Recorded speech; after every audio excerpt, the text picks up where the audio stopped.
మనం మన కోసం మన పిల్లల కోసం సంపాదించుకున్న ఆస్తి అంతా వాళ్ళకి పోతే మనం ఎట్లా బతకాలా ఒక్కసారి ఆలోచించండి. కాబట్టి ఇటువంటి పాలనకు చరమగీతం పాడే సమయం వచ్చింది. ఆలోచించి ఓటేయమని కూడా మీకు అందరికీ కోరుతా ఉన్నా. అంతేకాకమ్మా, మీరేసే ఓటు మీరు స్వేచ్ఛగా బతకడానికి, మన ఆస్తులకు రక్షణ కోసం, మన ప్రాణాలు రక్షణ కోసం దీనిపై ఆధారపడి ఉంటుందని కూడా మీకు అందరికీ తెలియజేస్తున్నా.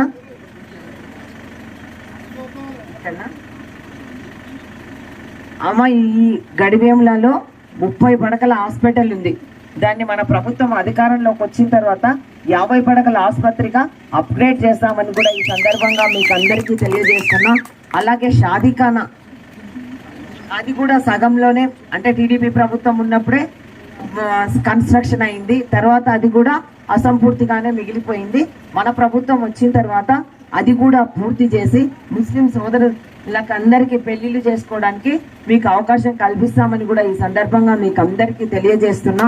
కాబట్టి మీరందరూ రేపు మనకి చంద్రబాబు నాయుడు గారు ముఖ్యమంత్రి అయితే పెన్షన్ కూడా 4000 అవుతుందమ్మా. అది కూడా మనకి అధికారంలోకి వచ్చిన వెంటనే జూలై నెల నుంచే మీ పెన్షన్ మీకు అందజేయడం జరుగుతుంది. వాలంటరీ వ్యవస్థ కూడా కొనసాగిస్తూ ఉన్నాడు. పెన్షన్ వాలంటరీలు 1వ తేదీ ఎలాగైతే తెల్లారేసరికి మీ ఇంటికి వచ్చి పెన్షన్ అందజేస్తూ ఉన్నారో, ఇప్పుడు కూడా మన చంద్రబాబు నాయుడు గారు ముఖ్యమంత్రి అయిన తర్వాత 1వ తేదీ వాలంటరీల ద్వారానే మీ పెన్షన్ మీకు అందజేయడం జరుగుతుంది. చూడండి, 200 ఉన్న పెన్షన్ను 2000 రూపాయలు చేసింది చంద్రబాబు నాయుడు గారు. జగన్మోహన్ రెడ్డి వచ్చి 3000 రూపాయలు చేసి దాన్ని పెంచుతూ 3000 చేయడానికి 5 ఏళ్ల టైం పట్టింది. 250 పెంచుకుంటూ పోయినాడు. కానీ ఇప్పుడు చంద్రన్న అలా కాదు, అధికారంలోకి వచ్చిన వెంటనే మీకు జూలై నెలలోనే 7000 రూపాయలు ఇవ్వడం జరుగుతుంది పెన్షన్. అంటే ఎట్లా చెప్తా ఉన్నా అంటే ఏప్రిల్ నెల, మే నెల, జూన్ నెలది కలుపుకొని ఒకటేసారి మీకు జూలైలో 7000 రూపాయలు. అంటే ఇప్పటి నుంచే మీకు మన ప్రభుత్వం అధికారంలో వస్తే పెన్షన్ 4000 వెంటనే అమల్లోకి తీసుకొని రావడం జరుగుతుంది. అంతేకాకుండా వికలాంగుల పెన్షన్ను కూడా 6000 రూపాయలు చేస్తా ఉన్నాడు చంద్రబాబు నాయుడు గారు. చూడండి అమ్మ, ఇప్పుడున్న ప్రభుత్వము అమ్మఒడి ఒక్కరికి మాత్రమే వేస్తూ ఉంది. మన చంద్రన్న ముఖ్యమంత్రి అయితే ఒక తల్లికి ఎంతమంది పిల్లలు ఉంటే అంతమందికి సంవత్సరానికి 15000, అంటే 5 మంది పిల్లలు ఉండి 5 మంది పిల్లలు స్కూల్కి వెళ్తే 75000 ప్రతి సంవత్సరం తల్లి అకౌంట్లో పడుతుంది.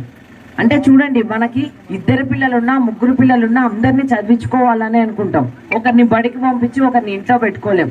కాబట్టి ఒక్కరికి కాకుండా అందరికి వేస్తే అందరి పిల్లలు చదువుకుంటారన్న ఉద్దేశంతోనే చంద్రబాబు నాయుడు గారు ఈ పథకాన్ని తీసుకొని వస్తూ ఉన్నారు. అంతేకాకుండా ఆడబిడ్డనిది ఇప్పుడున్న ప్రభుత్వము 45 ఏళ్ళు దాటిన వాళ్ళకే 18000 రూపాయలు ఇస్తూ ఉంది. చంద్రబాబు నాయుడు గారు ముఖ్యమంత్రి అయితే 18 ఏళ్ల నుంచి 60 ఏళ్ల వరకు ఉన్న వాళ్ళకందరికీ నెలకు 1500, సంవత్సరానికి 18000, 5 ఏళ్లలో 90000 రూపాయలు వస్తాయమ్మా. అంటే ఒక ఇంట్లో అత్తకు వస్తాయి, కోడళ్ళకు వస్తాయి, ఆడపిల్లలకు వస్తాయి. వయసు 18 ఏళ్ళు ఉంటే చాలు అందరికీ అందజేయడం జరుగుతుంది. అంటే 18 ఏళ్ళు దాటిన వాళ్ళకే 18000 రూపాయలు దీని ద్వారా, ఈ పథకం ద్వారా అందరికీ వర్తిస్తుంది. అంతేకాకుండా దీపం పథకం, గతంలో చంద్రబాబు నాయుడు గారు గ్యాస్ పొయ్యిలు సిలిండర్లు ఇచ్చిందే చంద్రబాబు నాయుడు గారు. ఇప్పుడు మళ్ళీ ముఖ్యమంత్రి అయిన తర్వాత ప్రతి ఒక్క కుటుంబానికి సంవత్సరానికి 3 గ్యాస్ సిలిండర్లు ఉచితంగా ఇవ్వడం జరుగుతుంది. మహిళలకు అందరికీ మన నంద్యాల జిల్లాలో ఎక్కడికి వెళ్ళినా ఉచిత బస్సు ప్రయాణం, టికెట్ల ఎక్కడికైనా పోయినా కూడా నంద్యాల జిల్లా అంతా తిరిగినా కూడా టికెట్ ఉండదు. అంతేకాకుండా నిరుద్యోగ వృత్తి, మన పిల్లల్ని ఈరోజు డిగ్రీలు, పీజీలు, బీటెక్లు చదివించుకున్నాం. చాలా మంది పిల్లలకు ఉద్యోగాలు లేవు. అందుకే ఉద్యోగం వచ్చేంత వరకు కూడా మన పిల్లలకు నెలకు 3000 రూపాయలు నిరుద్యోగ వృత్తి కింద ఇవ్వడం జరుగుతుంది. చంద్రబాబు నాయుడు వస్తే పరిశ్రమలు వస్తాయి, మన పిల్లలకు ఉద్యోగ ఉపాధి అవకాశాలు కూడా దొరుకుతాయి. అమ్మమ్మ, రైతుకు కూడా, ఒక్క రైతుకు గతంలో రుణమాఫీ చేసిన ఘనత చంద్రబాబు నాయుడు గారిది. ఇప్పుడు కూడా ప్రతి ఒక్క రైతుకు సంవత్సరానికి 20,000 అన్నదాత పథకం ద్వారా 5 ఏళ్లలో 1,00,000 రూపాయలు ఇవ్వడం జరుగుతుంది. ఇప్పుడు కూడా పెళ్లి కానుక ఎస్సీ ఎస్టీ బీసీ మైనార్టీ వాళ్ళకంతా గతంలో పెళ్లి కానుక 50,000 రూపాయలు ఉండేది. ఇప్పుడు చంద్రన్న ముఖ్యమంత్రి అయిన తర్వాత దాన్ని 1,00,000 రూపాయలు చేస్తా ఉన్నారు. చంద్రన్న బీమా కూడా గతంలో 5 లక్షలు ఉండింది, ఇప్పుడు దాన్ని అధికారంలోకి వచ్చిన తర్వాత 10 లక్షలు చేస్తా ఉన్నారు చంద్రబాబు నాయుడు గారు. మీకు అందరికీ ఆదరణ పథకం ద్వారా బీసీలకు పనిముట్లు మీ కులాల వారిగా 90% సబ్సిడీతో పనిముట్లు అందజేసినారు గతంలో చంద్రబాబు నాయుడు గారు ముఖ్యమంత్రి ఉన్నప్పుడు. ఇప్పుడు మళ్ళీ కూడా ఆ పథకాన్ని కూడా కొనసాగించడం జరుగుతుంది. ఎస్సీ ఎస్టీ బీసీ అందరికి మైనార్టీలకు అందరికీ 50 ఏళ్ళు దాటితేనే పెన్షన్, 62 ఏళ్ళు ఉండాల్సిన అవసరం లేదు, 50 ఏళ్లకే పెన్షన్ సౌకర్యం కూడా కల్పిస్తా ఉన్నారు చంద్రబాబు నాయుడు గారు. చూడమ్మా, ఈ పథకాలన్నీ రావాలంటే మనకి చంద్రన్న ముఖ్యమంత్రి కావాలి. చూడండి, మొన్ననే మన మేనిఫెస్టో వచ్చింది, మనది వచ్చింది, అలాగే నిన్న జగన్ రెడ్డిది వచ్చింది. వైకాపా నాయకుల ఇళ్ళల్లో అందరివి టీవీలు పగిలిపోయినాయంట.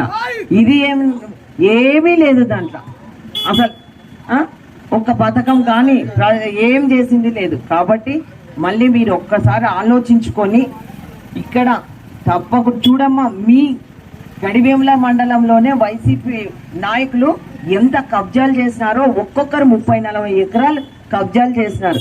కాబట్టి ఇటువంటి నాయకులని ఈ రాక్షస పాలన అంతమొందించాలంటే మీ అందరి సహాయ సహకారాలు అవసరం. తప్పకుండా రేపు రాబోయే ఎలక్షన్లో మీరందరూ మీ అమూల్యమైన 2 ఓట్లు కూడా సైకిల్ గుర్తుపై ఓట్లు వేయించి గెలిపించాలని మిమ్మల్ని అందరినీ కోరుతున్నా. అంతేకాకుండా ముఖ్యంగా అమ్మా, మనకి ఈరోజు